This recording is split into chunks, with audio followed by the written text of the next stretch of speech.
ازيكم عاملين ايه؟ الناس اللي بتعاني من الحبوب في وشها ومكان الحبوب البقع في البشرة الكلام ده كله. طبعا انا كنت بعاني فترة من الحبوب ومكان اثر الحبوب وكان كتير قوي قوي في وشي هنا. طبعا انا رحت كشفت عند الدكتور.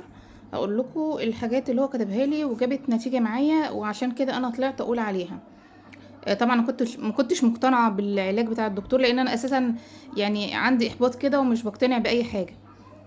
وكنت بستخدمه شوية واسيبه، استخدمه واسيبه. وبعدين لما انا يعني انتظمت شوية على الغسول ده، الغسول اللي انا جبته تبع الدكتور اهو، مش عارفة اسمه موجود ولا لا. هكتب لكم اسمه في صندوق الوصف.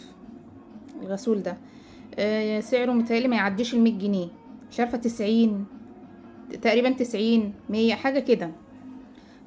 بس الغسول ده كويس جدا، متغسلوش وشكوا بصابون، تغسلوش وشكوا بالغسول ده.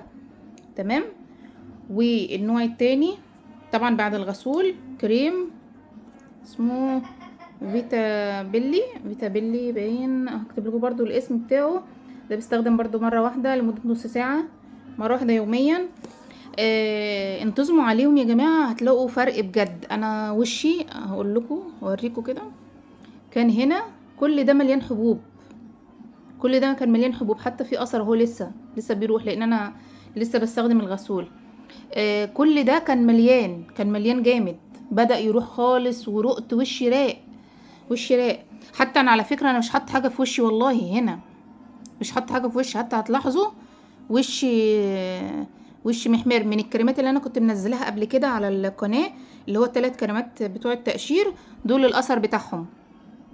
والله العظيم يا جماعة ما حاطه حاجة، مش حاطه حاجة خالص. وشي كده مفيش بس الا الروج انا حاطاه بس كده. بس وشي بقى عامل كده من ال3 كريمات التقشير. وطبعا كنت ماشيه على الغسول ده، والله وشي كان متبهدل خالص، وشي راق. فقلت هصوره ليكم واوريه لكم، لان في كتير بيعانوا من الحبوب ومش بيعرفوا يتخلصوا منها. زائد حاجه بقى عشان تنهي على الحبوب خالص، يعني مع الغسول ده استمروا عليه. والنوع ده برضو كويس، ده بعد الغسول تدهنوا منه. زائد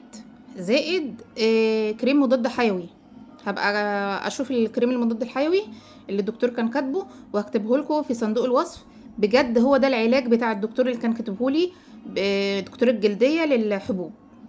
يعني انا مش طالعه اقول لكم كده حاجات دي كده من دماغي، لا الدكتور كان كاتب لي على الحاجات دي العلاج ده وجاب نتيجه. وهكتب لكم الاسم بتاعه في صندوق الوصف. استمروا عليه بجد، والله العظيم تحفه، تحفه وبيجيب نتيجه. وهنزل لكم بقى الفيديو الجاي ان شاء الله كريم فعال للاماكن، كريم تفتيح للاماكن الحساسه. هنزله لكم في الفيديو الجاي ان شاء الله. ما تنسوش تستمروا بس تتابعوني على القناه وتشتركوا ان شاء الله. والله هجيب لكم كل حاجه فعاله وكويسه وباسعار يعني معقوله. انا التاني ده مش عارفه بصراحه سعره، يعني ده مش عارفه سعره، بس طبعا مش غالي قوي يعني، في المعقول. هو الغسول اللي غالي عشان هو ده اللي هتمشي عليه الفترة يعني. وطبعا هو عبوة كبيرة معاكي، هيبقى معاكي فترة طويلة جدا.